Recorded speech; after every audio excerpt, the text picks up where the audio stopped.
Good morning, everyone.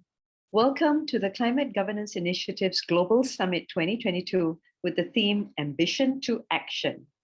Climate Governance Malaysia is the Secretariat for the ASEAN Climate Governance Network, which is supported by all institutes of directors in the region. And we have curated a series of 4 sessions for this 24-hour Global Summit. This is the second session curated by the ASEAN Climate Governance Network. What gets measured? How do investors approach climate disclosure and metrics?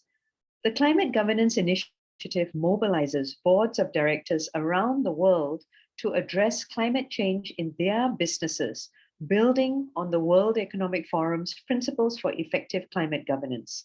This network now comprises 24 chapters in 56 countries. The climate crisis is informed by science, and as an existential crisis, which is throwing up significant risks and opportunities, all directors need to be climate literate. To discuss what gets measured, we are delighted to have a great lineup for you today. We will start with a keynote address by Hendrik Rosenthal, Director Group Sustainability at CLP Holdings Limited, Hong Kong, followed by a panel moderated by Terence Quek, CEO, Singapore Institute of Directors, and his panelists, Blake Good, CFO, RFI Foundation USA, Anshari Rahman, Vice President, Strategy and Development, Gen Zero Singapore, Dr. William Yu, Founder and CEO, World Green Organization in Hong Kong, and Miranda Carr, Executive Director, Global Head of Applied ESG and Climate Research at MSCI Singapore. All sessions are recorded, so you will have access to these recordings. Enjoy this session. Over to you, Hendrik. Thank you. Thanks very much, Miranda, for the introduction, and also for the CGI to really kick us off here on this full day of webinars and events and discussions. I just wanted to share initially, or announce rather, that we are one of the founding partners for the CGI Hong Kong chapter. So very pleased to be able to contribute to this important forum and really to help further enhance corporate governance on climate in particular here in our Hong Kong market. And for today, I did have a few slides. If one of your colleagues from the could pull those up, that'd be helpful. Otherwise, I can just also speak without slides. There we go. I just wanted to, I've been asked to provide a few thoughts, I suppose, in terms of what we do at CLP, in terms of climate action, disclosure, and also really how we make climate action real from a governance perspective. And if you can just jump right into the first slide, I can share a few thoughts there in terms of how this works for us in practice. As an electric utility, obviously there's a big focus for us on climate change, given that traditionally electricity is generated very much so from fossil fuels. And it is this transition away from fossil fuels, and particularly away from coal, that is sort of the crux of the matter for all the electric utilities, for some more so than others, depending on the shape of your portfolio. We have been working on a climate vision, as we call it, and on an action plan since 2007, when we initially launched our Climate Vision 2050. It is really about target setting, and also establishing the right governance to make sure that this isn't just some sort of corporate communications, PR type exercise, but very much an action plan, or as I like to call it, actually, it's a business strategy in terms of how we see our transition unfold to 2050. So what we've put in place here is a set of interim targets to 2030, 2040, 2050 that really focus on decarbonizing the electricity we send to customers. So that's our core product as an electric utility. And it's a matter of making sure we meet those targets and have a real business plan in place to make that happen. We have set ourselves science-based targets, for instance, for 2030, and that is just something we thought we should get signed off from SBTi, but it is an actual plan of taking, in particular, coal assets out of our portfolio. One big piece of the puzzle for us is in Australia, actually. One of the largest coal plants there will be going offline by 2028. We had expedited that. That plant was initially, or could have even run longer. And it was a matter of, do we have the right systems in place and the right decisions made on the ground to be able to phase out that plant and to have alternative sources available for the grid so that there's no issues for the grid, while at the same time also looking after the community where we've been operating for almost 50 years, and make sure that we are meeting some of the criteria around a just transition. So from a governance perspective, this whole plan, this whole vision is a matter of making sure we meet our targets. How do we meet our targets? How does this fit in with our overall bigger strategic objectives of our business plan? Are we also in line with international best practice? And the key reference here for us has been the Science-Based Target Initiative. But it's also a matter then being able to track progress over time on an annual basis, report back to the market, report back to the senior management, report back to our board to make sure that these aren't just lofty, pie in the sky ideas of nice things to have, but these are real things we are putting in place and transitioning our business to. Maybe we'll move to the next slide. But this is just sort of an example of how we make climate real within CLP. And the evolving landscape on reporting standards in particular has been helpful, also challenging at the same time in terms of how do we navigate that. It's quite clear though, and I think many would agree that sustainability or ESG is no longer optional. It's no longer a sort of a nice to have thing that you might want to do to cater to certain stakeholders or to portray yourself as a good corporate citizen. But it is really about communicating how you meet your targets, that you are providing information to the market that is consistent and comparable, that you're essentially catering also very much to your investor expectations. And the landscape of reporting standards here, and particularly as the International Sustainability Standards Board, the ISSB, has come through this year, has been very helpful and sort of at least proposing at this stage initial framework that corporates could follow, both from a broader ESG disclosure perspective, sustainability related disclosures, but also very much focusing on the climate related disclosures and how that should be or could be done. Obviously, the TCFD was a big influencer here, and many of these climate related disclosures are moving into the space of mandatory disclosures, including for consideration or as proposed here in Hong Kong. And this is an area of focus I think we still need to learn quite a bit in, but the bottom line here is that corporates need to be able to identify how does this influence your enterprise value? How do ESG risks influence your enterprise value? And more specifically, how does climate risk influence your ability to generate revenue and meet your investor expectations? And the frameworks that have come through have helped to really crystallize some of the thinking there. And the ISSB being now in a place of having proposed a certain framework, and the consultation just closed. I will be very keen to hear how that pans out in terms of the final standards that they would release for sustainability related as well as climate related disclosures. But what's quite clear, though, is that it is very likely that ISSB would then be adopted here in Hong Kong, as we've heard here through different channels over time. It's not a question of if, but it's a question of when. So we've heard from our regulator as well.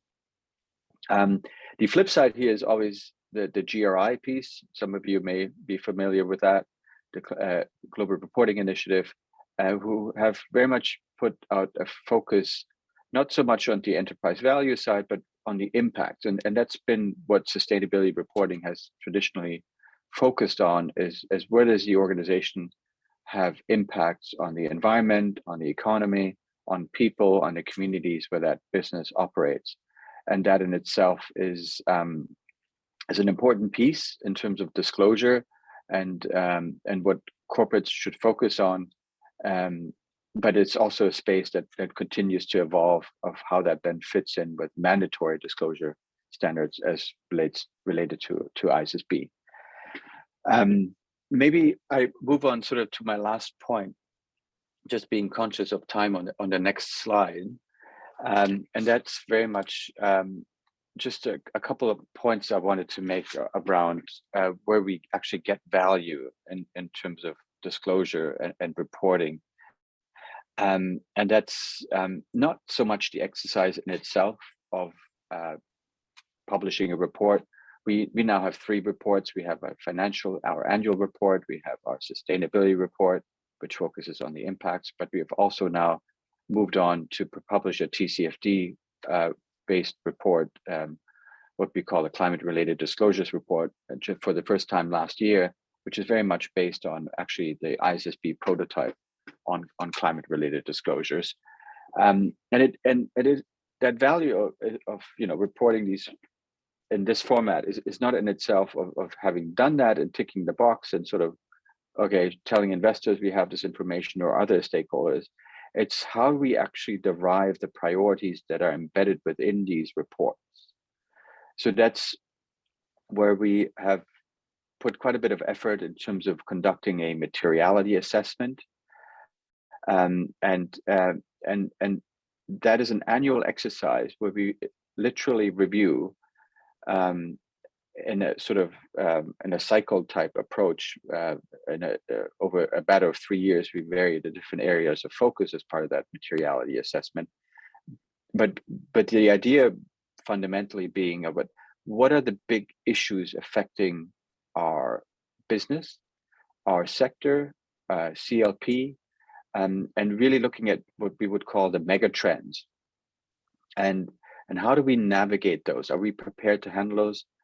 Which one of them have a fundamental impact on our enterprise value? Which ones are clearly related more to the impact side of things?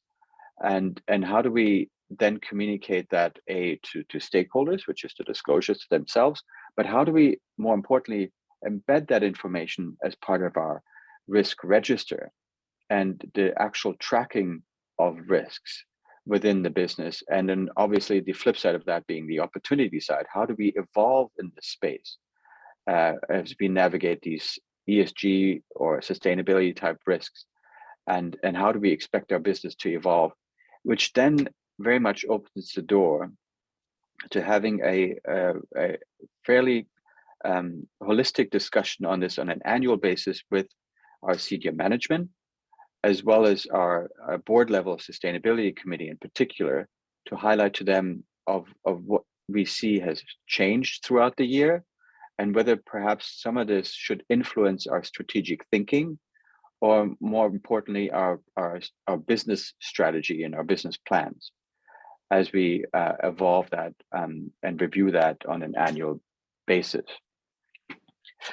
So the point, I guess, is it's not, these disclosures are not for the sake of disclosure. They are very much leading us to a path where we can then engage our senior management, engage our board members and our directors in a discussion, in developing a business strategy and executing a business strategy that's very much focused on having sustainability built in.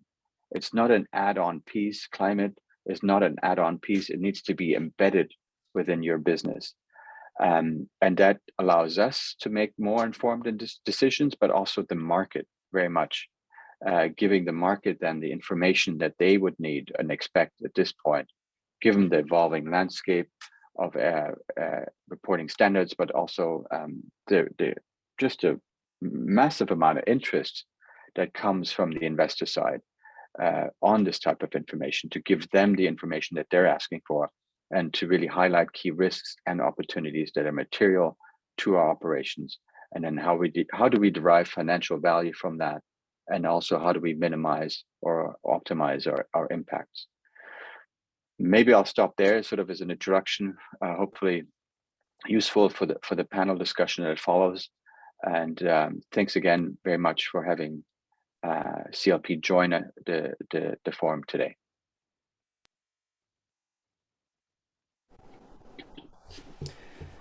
Well, thank you very much, Hendrik, for giving us that nice introduction as a nice segue to today's conversation. So my name is Terence, CEO for Singapore Institute of Directors, and it's my pleasure to be hosting this panel discussion with an esteemed panel. What I'm going to do next is just a couple of quick housekeeping. I'm mindful of time. We do want to end the session by 11:30. You will notice, I think most of us are already quite familiar with Zoom.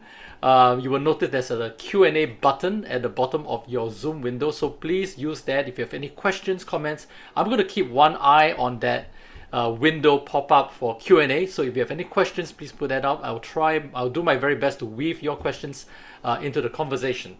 So without further ado, let me just quickly bring the fellow panelists into this conversation so that we can get crack on for this session 2 topic, which is really about how investors approach climate and metrics, what gets measured. So let me just do a quick introduction and welcome my panelists. So in no particular order, I'd like to welcome Miranda Carr. Miranda, if you could just unmute and share a little bit about your role as well as your organization, so that we can get a sense of the perspectives that you're going to be bringing to this conversation. Miranda, please.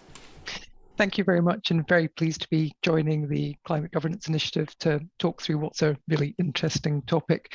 I'm the Global Head of Applied ESG and Climate, and this looks at how a lot of the ESG and climate metrics and data and ESG integration happens in practice at an investor and company level, with a big focus on the APAC markets. For those that don't know, MSCI is one of the leading ESG and climate data providers, as well as being a sort of a major index and financial services company. Thank you very much. Okay, thank you, Miranda. So obviously we're going to be leaning on you to try and help us make sense from an investor's point of view, what is really important and what investors are really looking for when we start thinking about climate reporting. Next up, I'd like to invite Blake to unmute yourself, and please share a little bit about your organization and also what you do with RFI. Sure, I'm Blake Coote. I'm the CEO of the Responsible Finance and Investment Foundation, which is a UK-based organization operating globally, connecting responsible finance and Islamic markets. We have a particular focus in the climate area on the area of financed emissions, and particularly how to take action on financed emissions where data is not available currently or is in very limited supply. Okay, thanks very much, Blake, for joining this conversation. Of course, I'm going to be leaning on to Blake a little bit in terms of helping us dissect, the kind of metrics and what investors could be using or companies could be using in terms of the metrics, and how do we make sense of the different kinds of metrics out there for a board to make the best kind of decisions at their board meetings. Next up, I'd like to invite Anshari to unmute and share a little bit about your organization as well as a bit of your history. Thanks, Terence. Also would like to express my gratitude to the Climate Governance Initiative for the invitation. It's a great panel and a very timely event also. So I'm with Gen Zero. I look at international regulations and policy developments. So Gen Zero is a spin-off from Temasek with a 5 billion Singapore dollar capital to invest into decarbonization solutions across tech-based solutions, nature-based solutions, and carbon ecosystem enablers. And I'm very much appreciative of the earlier presentation by Hendrik on the landscape on ESG. I think it's a great discussion to have, particularly in the context of investment companies like us. We're still new, Well, we launched in June this year, but we were in stealth mode for about a year and a half. So we've got about 9 investments under our belt currently. My background, personally, I was formerly a climate negotiator with the Singapore government. So I was with the Prime Minister's office and I covered the carbon markets negotiations under the UNFCCC for quite a number of years, including other kinds of multilateral issues such as ICAO, IMO, and also IPCC. So happy to potentially share some views on the nexus from the regulatory side also. Thanks. Thank you very much. Thanks, Ansari, and precisely why I asked you to share a little bit of history, because I think that's where it's really interesting to also hear from kind of like the regulator's point of view. So I'm going to lean on you for that perspective. And last but not least, obviously, we're going to invite Dr. William to please unmute yourself and share a little bit about World Green Organization and your role in that organization, please. Yeah, thanks, Terence. I'm the CEO and also the founder of World Green Organization. We are going to celebrate our 10 years anniversary this year. So we established the largest green office scheme in Hong Kong with now a few hundred corporate participants like KPMG, Citibank, China Overseas Airport Authority. So one of the landmark program we organized with the United Nations, the UNESCO, is on the ESG conference, which took place last year in the Hong Kong Stock Exchange. And apart from focusing on ESG, actually we hope to further promote the green economy, the Asia Pacific Green Deal in ASEAN countries as well. Locally, I am sitting on the local Advisory Committee of Hong Kong Government, Sustainable Development Council, Green Tech Fund, Town Planning Board, and so on. So currently, I'm the chair of the ESG committee of a publicly listed company, and also working on the climate risk modeling with the expert from Hong Kong Observatory. Thank you. Thank you very much, William. So please don't unmute yourself because I'm going to throw you the first question. Really, just to help us all understand, from a board director's point of view, obviously, the whole concept of matrix is still very much developing, very progressively, and also people are talking about convergence of the different types of matrix reportings and so on. So maybe you can help us provide a little bit of a lay of the land, right? Because obviously you're a climate economists, right? So coming from a global perspective and then zooming into the ASEAN space, what is going on right now? What should we be, what's the latest developments?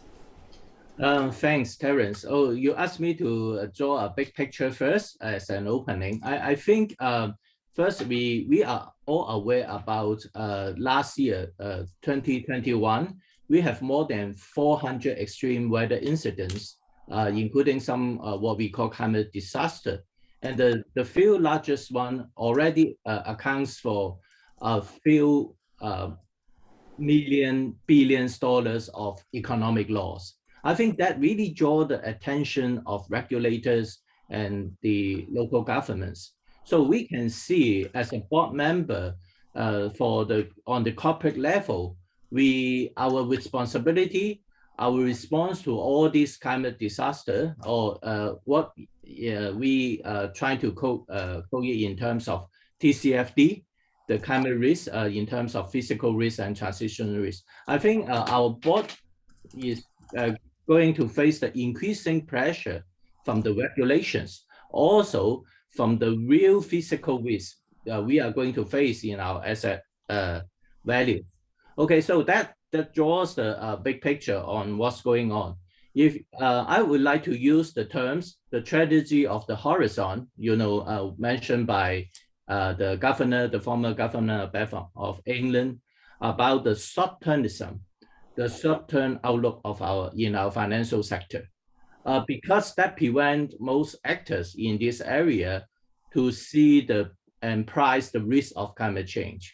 Okay, on the one hand, we are lacking of very robust data in the social and environmental dimension for us to do further analysis, because we are talking about the measurement today, okay? On the other hand, is whether we still need to look for full and effective impact assessment methodology. I think that's another challenge we are facing. So as a result, lacking of knowledge, confidence among many different actors, especially under the ESG lens, And also, how can our economic system or our financial specialists make informed capital allocation decision? I think that's the challenge also for the board members to think about.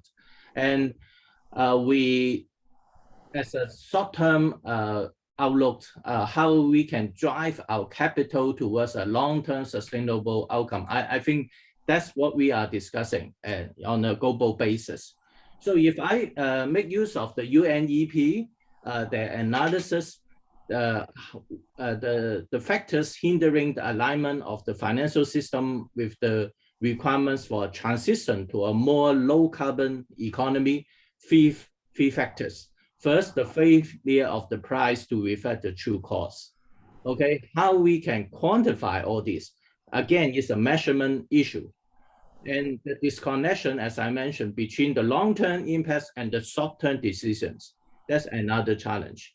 And the final one is going back to our instability of the financial system. We all know that. Okay, so that's the global macro view. Okay, now we come down to the corporate level, the local view. So as a board member, we are not climate scientists. How we can, to do all this very sophisticated measurement. So that's the challenge. Do we have the related colleagues with specialized knowledge to help us? And on the board level, I think that's the reality. So I know that cause a chain effect, because the mispricing of all these climate-related financial risks may reflect in the value of the financial contracts we sign or the securities issued, especially from those high carbon intensive industry. Okay, that's another risk area we need to manage, but that also leads to asset price volatility. Okay, so I think it's no longer measurement issues. It's a financial implication that we need to look for, about the potential implication to our system, to our correlated asset class, and all these interconnectedness between the financial market as well as our real economy, all of this. So corporates has a role to play, and they may suffer, they may be affected in the future. So I think that's very important that we have a good discussion today to see how to move on. Okay, so I was requested to talk about the ASEAN countries, the scope 3. I think one driving force you can see now is from the banking institutions. When you mention about the Net Zero Banking Alliance, you will see one of the steps they need to do is to look at the financed emissions. That is the emissions from their clients. The bank provide facilities, provide loans, to all this kind. What they need to do is now they need to provide the green loans to encourage, especially the carbon intensive companies, corporations, to to measure the carbon emissions, to start to bring in some energy efficiency equipment through their green loan, to further reduce the emission, setting targets, all this. Okay, so that becomes a driving force for ASEAN countries, the corporates in ASEAN countries. Why? They are scope 3 in terms of carbon emissions. They are the supply chain, they are the suppliers. So now they need to look into their carbon footprint. Again, that is a measurement challenges. Where does all this data come from? Okay, data collection, measurement, breeder assessment, all this. So you will see the challenge is one level to another level, from the board level to the end of the very remote supply chain. Okay, a small SME somewhere in the ASEAN countries. And finally, when we keep talking about, combating climate change, using clean energy, net zero or even, to pursue all this carbon neutrality. Another challenges we discussed before is greenwashing and the climate washing litigation. A few hundred cases happening in North America, New Zealand, and also in European countries. So I gave a training to the local regulators on this topic a few months ago. I think as a board member, we should be aware of it's no longer a marketing campaign. As Hendrik mentioned earlier, it's not a PR promotion, it's a real measurement, and also how we can position ourselves to fulfill the target setting, making a contribution to our environment. Okay. Maybe I can stop here. Thank you. Thank you very much, William. I think you've given us more than a lot of food for thought. So I just want to quickly bring Blake into this conversation. What is your reaction to what William has just talked about from the big lay of land? Well, I think one element is to understand how interlinked all of these things are, and the challenges that comes with that, from a data perspective, from management, from a board level perspective. You can't necessarily expect to have all the information right at your fingertips at the start of the process, but we see kind of the visibility with ISSB standards that there's going to be a lot more of that information required down the road and be disclosed. So it has to be kind of an iterative process where you're building your capacity, and that starts with looking at materiality of what's the most important thing to start with, and then continually improving upon that.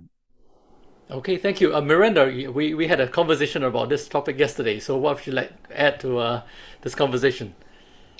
Yeah, I mean, I think you're definitely seeing the rise in regulations, the rise in standards in the companies. I mean, this is across the ASEAN region and also sort of in Hong Kong, where the increased disclosures, whether that's at the stock exchange level, I mean, Bursa Malaysia and all of the other related exchanges, and particularly in Thailand and in Singapore, have been very keen to ramp up the company disclosures. So a lot more pressure to make sure you're actually tracking your climate performance, tracking your carbon emissions, actually disclosing the right sets of data. But you're also then having to think about, at a company level, I mean, we're looking at things like metrics. It's not just about the carbon emissions, it's about how seriously the company is taking that internally. Because we're looking at, the climate governance in particular, things like, is it a board level decision? Is it things like, is the chief executive's pay tied to cutting carbon emissions? I mean, is it sort of, hitting the chief executive's wallet in terms of, making that commitment? And do they have things like external assurance? So you're seeing the regulations come in. Everyone has to pay attention to the disclosures and the data at top level, but it's also about sort of thinking about how these metrics translate at a company level. And that's one of the stuff that we're collecting. It's all part of the sort of TCFD, the governance and strategy around climate, which is really crucial to sort of start integrating. But that's increasingly what investors are looking for, because, I mean, as I think we'll maybe come on to later, that, it's the investor side which needs to then sort of get that evidence, so that they can meet their own requirements on climate as well. I'm going to bring Anshari into this picture because obviously you had the benefit of sitting on both sides, right? Working with the Singapore government and then now from an investor's point of view. So what is your take on this topic? Thanks. I couldn't agree more with what have been said earlier around exposure to disclosure requirements by regulators. Perhaps in this region, it's still fairly early stage. I think at least for Singapore, SG Access require listed companies to disclose in line with TCFD requirements. But we are going to see in developed markets, particularly in the US, recent decisions by SEC on requiring disclosures aligned with TCFD, and how that will percolate to this region. I think that will be quite interesting to see how corporates keep up with the developments. Just to add, in terms of exposure to regulations and compliance risks. Increasingly, we are also observing countries and geographies introducing carbon pricing schemes. So investors and corporates who have exposures to such compliance schemes and how they price their investments and their exposures to these schemes will be quite important. And this also brings me to my next point around, I think what Dr. Yu mentioned earlier around measurement. So I agree. I think today there are many standards out there on how corporates can measure Scope 1, Scope 2, Scope 3, and we very much welcome initiatives like ISSB in terms of trying to harmonize standards. So I think this is great. Bearing in mind also, at least for us as Gen Zero, as a fairly new investment company looking at decarbonization solutions, it's still a very nascent space. When we look at not so much in terms of our exposure risks, but more in terms of how do we measure the climate impact of our investments, right? So today you're probably going to have about $1 trillion looking at to be retired across investments. But at the same time, you've got $5 trillion annually up to 2025 going to be allocated into sustainability, right? And this is probably the largest capital allocation in history. That's according to McKinsey. So how do we measure actually climate impact, especially if private sector banks, financial institutions start to pivot their business models into investing in green growth opportunities? How best do they capture that value in terms of climate, but also more broadly sustainable development benefits? And I feel this is still quite a fairly nascent space. We've seen some of these standards like PCAF starting to scratch the surface. But when you look at very deep categories, for example, like Gen Zero, we look at investments in hard engineering solutions. How do we measure the direct, indirect, and catalytic impacts of such investments, right? In a way that's intellectually honest. So those are some of the struggles that at least we face as a fairly new young company, of course, backed by Temasek. At the UN level, there are also many initiatives. There were initiatives around net zero asset managers, net zero alliance for asset owners, right? And now there's a UN high-level expert looking at how corporates can essentially set forward credible net zero targets. So we've talked a lot about disclosures, right? Transparency in your risk profile, but also your footprint.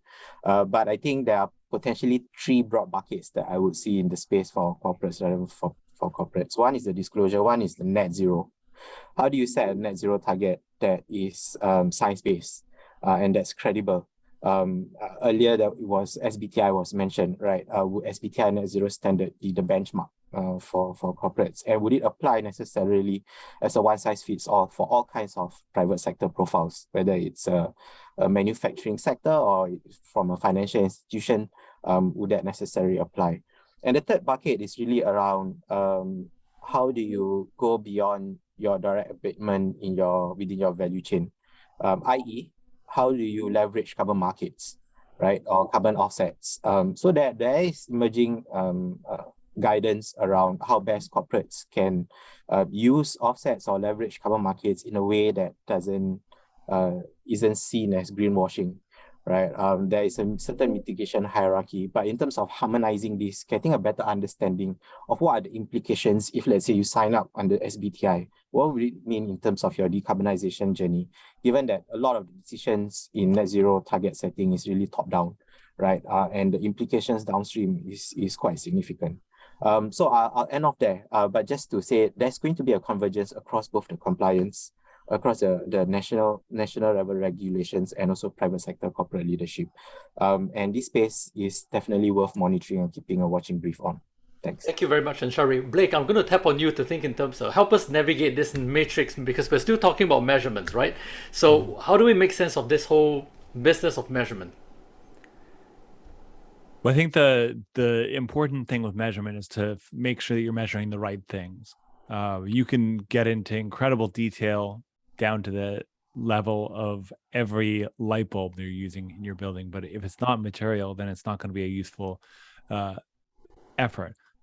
And so I think what you have to understand is, what are your counterparties and stakeholders going to care the most about? And so from the investor perspective and from the bank's perspective, they're going to look at it consistency with their own commitments and how well or poorly your activities in a current state, as well as your trajectory going into the future, aligned with what the commitments that they've made and the commitments in the market where you're based. And there's still divergence in the metrics that are being used. There's the international standards that are using, there's national level standards, there's the taxonomies at the ASEAN level that are developing.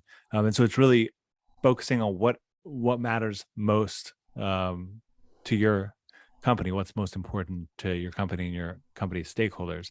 And I think that's really where the board process is going to be involved in the most part, is looking at assessing that and then figuring out how frequently to update the identification of what's material.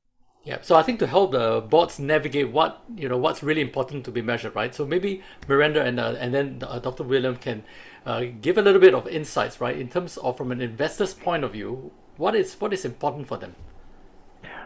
Well, yeah, I mean, I think the thing that's sometimes overlooked is how much pressure the investors have in terms of their climate change requirements and climate change journey, and also things like the net zero commitments. Because the key focus has been on the companies and how, the TCFD requirements and the reporting requirements. But if you think about it from the financing and the investors' point of view, they're either committing to net zero, or they're launching sustainable funds because that's what clients want. They want ESG funds or climate change funds which are not investing in sort of high carbon emitting companies and not greenwashing. So there's a huge amount of pressure at the investor level from their client level in order to actually bring about, address some of the climate change, get out of the heavy carbon emitters. But the trouble is, with all the net zero commitments, it's almost impossible for an investor to get to net zero with a diversified portfolio, unless you're going into sort of very, very specialist sectors. It's almost impossible for sort of the average pension fund or the average mutual fund to meet their net zero requirements. And so what they're looking for is they need the companies, their underlying investments, to decarbonize as well. It's not just an investment choice. So it's not just saying, okay, I'm going to get out of coal, I'm going to get out of the high carbon emitters. They need to work with and engage with and see that the companies that they're investing in are actually decarbonizing. And that's where a lot of the pressure is going to come from, because they don't want to read a sort of, a nice sustainability report with lots of pretty pictures in it. They want to see those things like external assurance or, CLP presentation was fantastic. It had almost everything you could possibly wish for in companies' disclosures. You've got the external assurance, you've got the credible transition pathway, you've got the sort of, this is how we are going to decarbonize, this is our business plan.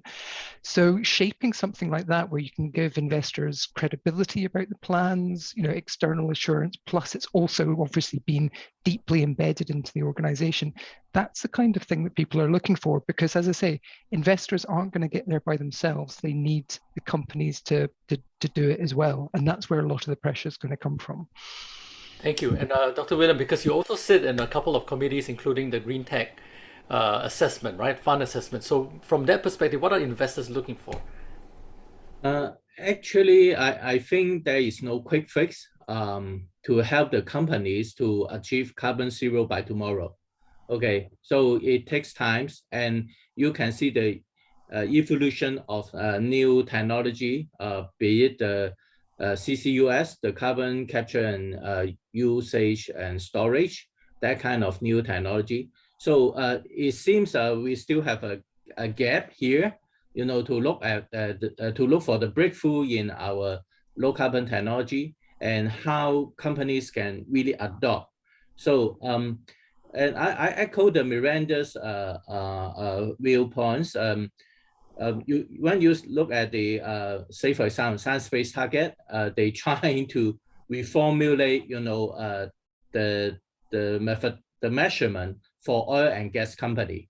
Okay, so how all these companies, although very sensitive, are carbon intensive in our conversation, but the reality is, as a fund manager, if you don't have this company in your investment portfolio, definitely your performance will be beyond the market. Okay, will far below the market performance. So, but on the other hand, in a midterm or long-term perspective, it becomes a stranded asset. There is a possible risk. So during this transition time, how we can really formulate a strategy, on the one hand, as Miranda mentioned, how to engage all this carbon-intensive industry, showing a very clear transition path. But on the other hand is how the companies, how we can drive our investment to for more sustainable outcomes. So I think it's a challenge, as I mentioned, in terms of measurement, in terms of picking energy for the right energy and right technology for the transition. It presents an enormous challenge to the board. So I think we need to build a platform to engage the related expert to help all these corporates to make the transition. I think that's very important. It could be the case, the climate governance initiative could be a effective platform. Yeah, I was going to say that the Climate Governance Initiative is the platform for helping boards make that level of transition. So since we are on the topic of boards and transitions, I think we've spent a bit of time painting the bigger picture, giving the context, understanding a little bit of the challenges, both in terms of the pressure that investors are facing, as well as the complexity and potentially confusing nature of the matrix and measurements. Maybe let's take the theme of this entire 24-hour webinar into context, right? So it's really about ambition to action. So let's focus a little bit now to the board level. So as a director of a board, how do I make sense of all this? What would be your take? What are some considerations, right? Let's focus a little bit more. What are some factors I need to consider when I'm looking at this particular topic? Maybe I'll start with Blake.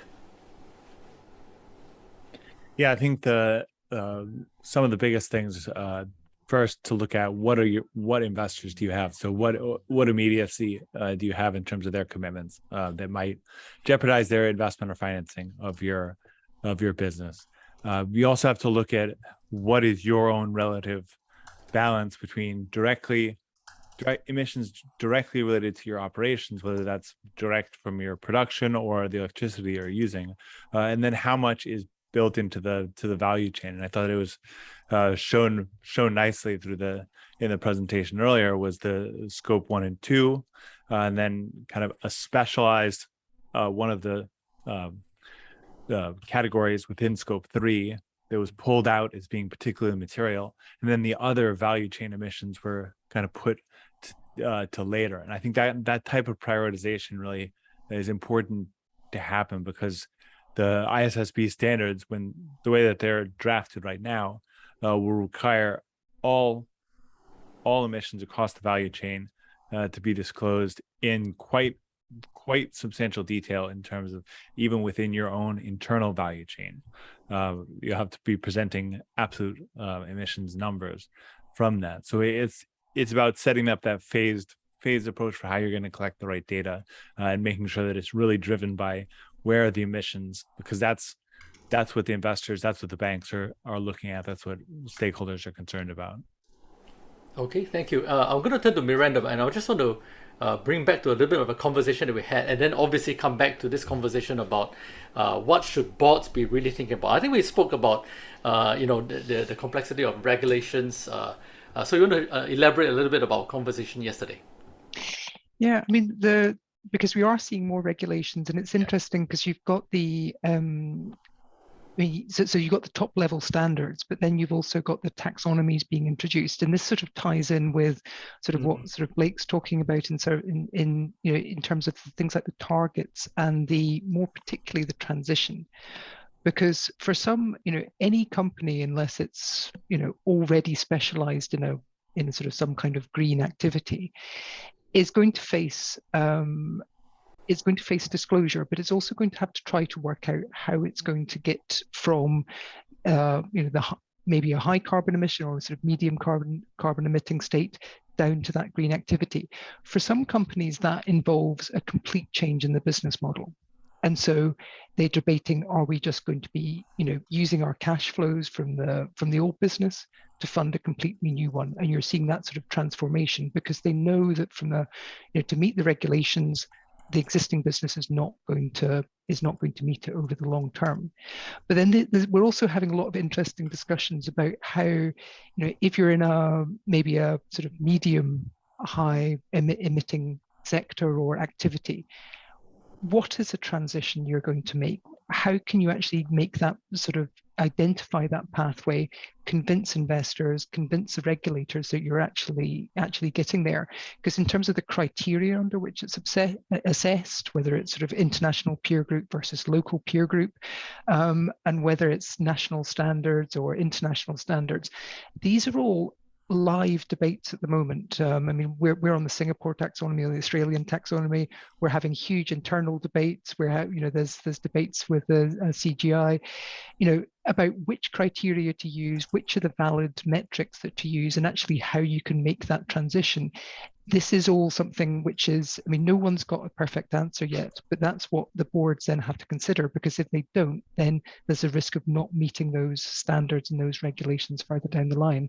And I think sort of that's it's an interesting discussion, but it's not an easy path. Yeah, I see that Dr. William has his hands up. So you want to comment on Miranda's point? Yeah. I want to share some real experience, how I help some of the companies, especially the board members, to do the transition. I have been frequently invited to speak to all these board of directors. I think building awareness is one thing, but another thing is they hope the third party expert to give some objective comments on what's going on. The level of impact in the future, the possible implication in their future performance. I think that awareness building to earn the confidence from the board level is the first step. And the second step is we're still lacking of many sensible data. You have huge amount of data, but the sensible one, to do some basic analysis to evaluate the impact and also the future picture for the board to make the decision.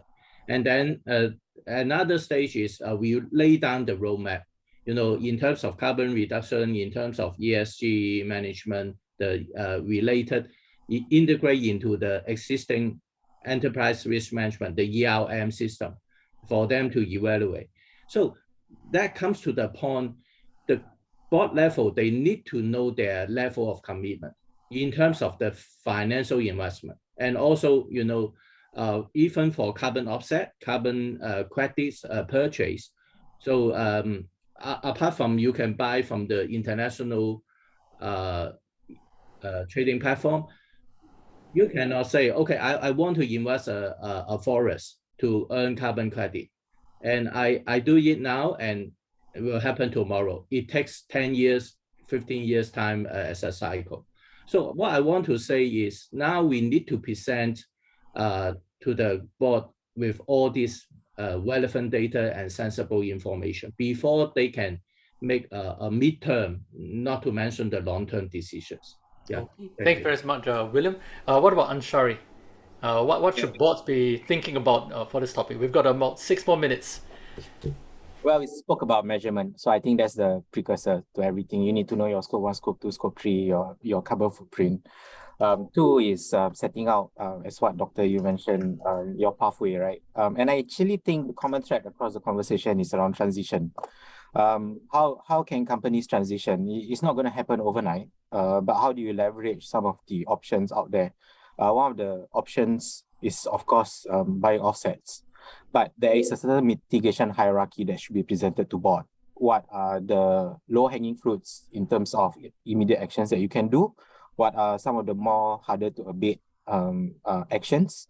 And also where it's close to impossible because of supply chain or value chain issues, you might want to leverage offsets. The other way to think about carbon markets is how do you smoothen your pathways by potentially looking at additional revenue from carbon markets to adopt decarbonization solutions. So for example, if let's say upstream, you are looking at your scope 3 emissions is very high, right? But there are very few levers and there are huge cost barriers in terms of deploying certain facilities, more energy efficient facilities.